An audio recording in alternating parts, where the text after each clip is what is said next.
Welcome to Brainish English Stories. When Mr. Antoine Loulet married the widow, Mrs. Mathilde Souris, he had loved her for 10 years. Mr. Souris was his friend from college. Loulet liked him a lot but thought he was not very smart. He would often say, "That poor Souris will never do anything important." When Souris married Miss Mathilde Duval, Loulet was surprised and a bit upset because he liked her too. She was the daughter of a neighbor, a man who had a fabric shop and had saved a small amount of money.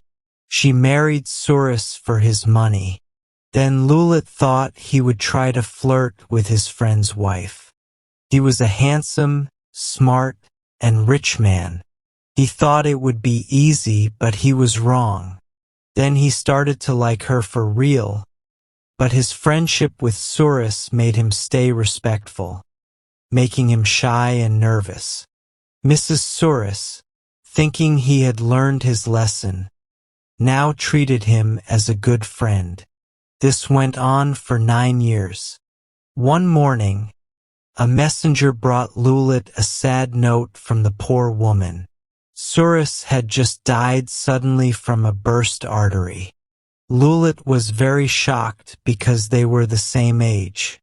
But right after, he felt very happy and free. Mrs. Souris was free. He still acted sad and kind, waited the right time, and followed all the social rules. After 15 months, he married the widow. Everyone thought this was very natural and kind. It was the act of a good friend and an honest man. He was happy at last, very happy. They lived very happily together, understanding and appreciating each other from the beginning. They had no secrets and shared their deepest thoughts. Loulet loved his wife with a calm and trusting affection. He loved her as a loving and loyal partner, an equal, and a confidant. But he felt a strange sadness and anger towards the late Mr. Souris, who had been her first husband. Souris had her when she was young and took some of her joy. The memory of the dead husband made Loulet unhappy and jealous, even though Souris was gone. Because of this, Loulet talked a lot about Souris, asking many personal questions. He wanted to know all about Souris's habits and personality. He often made fun of Souris, even though he was dead, and felt pleased with himself when he did so. He would call his wife from anywhere in the house. "Hello, Mathilde. Here I am, dear. Come here for a moment." She would come, always smiling, knowing he would say something about Souris, and she was ready to humor her new husband's harmless obsession. "Do you remember when Souris tried to explain to me that short men are loved more than tall men?" And then he would make fun of the deceased, who was a small man, while praising himself, Loulet, who was a tall man. Mrs. Loulet let him believe he was right and laughed gently, making fun of her first husband to please her new one. Loulet always ended by saying, "All the same, Souris was such a fool." They were happy, very happy, and Loulet always showed his love for his wife. One night, as they lay awake, Loulet said while kissing his wife, "See here, dear." Yes. Was Souris, I don't know how to say it, was Souris very loving? She kissed him and said softly, "Not as loving as you are, my dear." He felt proud and went on, "He must have been a fool, right?" She didn't reply.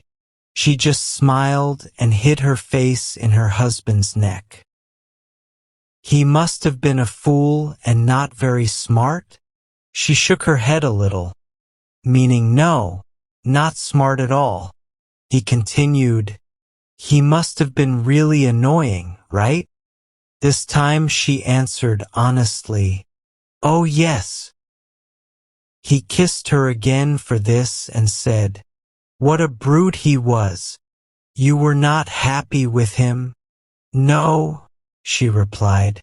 "It was not always nice."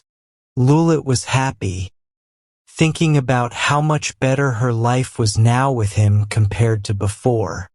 He was quiet for a while, then laughed and asked, "Tell me, what? Will you be honest? Very honest with me?" "Why, yes, my dear." "Well then, tell me truly, did you ever feel tempted to cheat on that silly Surus?" Mrs. Lulit said, "Oh," pretending to be shocked, and hid her face on her husband's shoulder again. But he saw that she was laughing. "Come on, admit it," he insisted. "He looked like a fool, that guy. It would be funny. So funny. Good old Surus. Come on, dear, you don't mind telling me of all people." He stressed me, because he thought that if she had wanted to cheat on Surus, she would have chosen him. He was excited to hear her say this, sure that if she had not been a good woman, she would have liked his attention. But she didn't answer, still laughing as if remembering something very funny. Lulit started laughing too, thinking he might have been the lucky man, and he muttered through his laughter, that poor Surus. Oh yes, he looked like a fool." Mrs. Lulit was almost crying from laughing. "Come on, admit it, be honest. You know I won't be upset." Then she stammered, almost choking with laughter, "Yes, yes, yes, what?" Her husband insisted, "Come on, tell me everything." She calmed down and whispered in his ear, "Yes, I did cheat on him." He felt a chill run down his back and to his bones. He stammered, shocked, You cheated on him? For real?" She still thought he was amused and replied, Yes, really." He had to sit up to catch his breath. He was so shocked and upset by what he had heard. She became serious, realizing too late what she had said. "With whom?" asked Lulit finally. She was silent, looking for an excuse. "A young man," she said at last. He turned quickly toward her and said dryly, "I didn't think it was the cook. I want to know what young man, do you hear?" She didn't answer. He pulled the covers from her face, repeating, "I want to know what young man, do you hear?" Then she said sadly, "I was just joking," but he was shaking with anger. "What? How? You were just joking? You were making fun of me, then? But I am not happy. Do you hear? I want the name of the young man." She didn't reply but lay there very still. He grabbed her arm and squeezed it, saying, "Do you understand me now? I want you to answer when I talk to you." "I think you are going crazy," she said nervously. "Leave me alone." He was very angry, not knowing what to say, and he shook her hard, repeating, "Do you hear me? Do you hear me?" She tried to pull away quickly, and her fingers touched his nose. He got very mad, thinking she had tried to hit him, and he jumped on her, holding her down and hitting her ears hard, yelling, "Take that, and that, there, you wretch." When he was out of breath and tired, he got up and went to the dressing table to make a glass of sweet water with orange flower, because he felt like he might faint.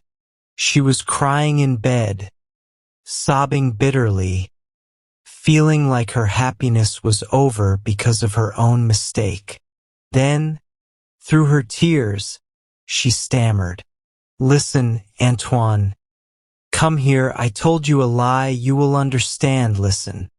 Getting ready to defend herself now with excuses, she lifted her messy head with her nightcap crooked.